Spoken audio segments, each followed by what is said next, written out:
It is now 7:39. If you had to list all the great movie directors of all time, Ingmar Bergman would certainly be on the list. The Seventh Seal, Fanny and Alexander, Cries and Whispers, just some of his movies. He is retired now from movie directing, but he is still very active in the theater. His version of Hamlet, for instance, will be playing in New York next month.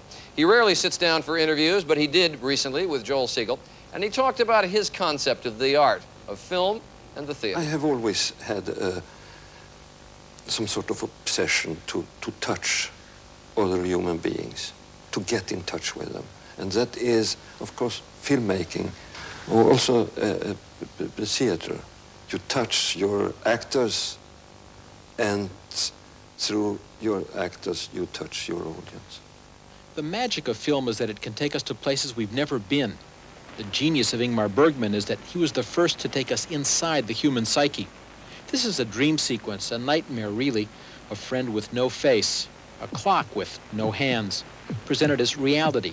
What is the difference between dreams and reality? A Bergman theme. The film's title, Wild Strawberries, another theme. Here in one of his earliest films, Summer Interlude. In another Bergman classic, The Seventh Seal, Max von Sydow plays chess with death. The existence of God is questioned, the province of art and literature. And with Bergman, film became both. And again, Wild Strawberries. As film students studying Bergman, we wrote essays on the symbolism. He laughed when I told him that. He likes Wild Strawberries. To me, there are no symbols. Everything is real. Everything has memories, light, voices, movements.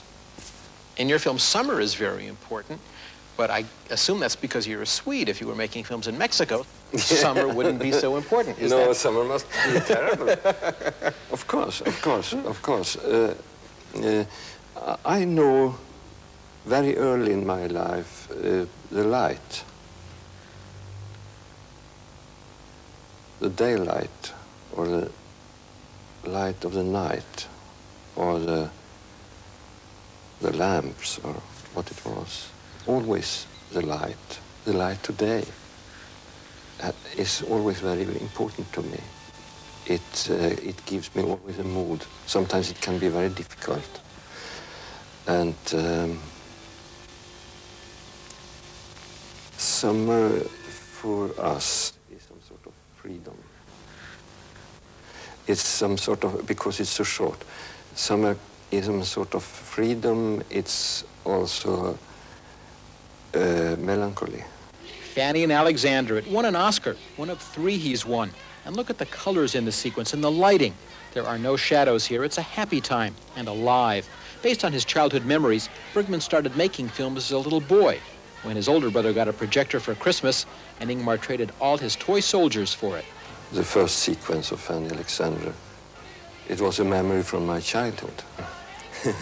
When I'm going to sleep, and not exactly asleep, I can go back to my childhood, and I can go from in the home of my parents or in my grandmother's house. I can go from room to room. I can exactly see everything, every detail. I can feel how it smells. I can hear the noises and the voices. So I'm now 70, and I'm still at home in my childhood. And I think that is a part of my creative mind. Why will you not make any more films? After 7 months with Fanny and Alexander, I felt it was a wonderful time. We loved it, and we had it was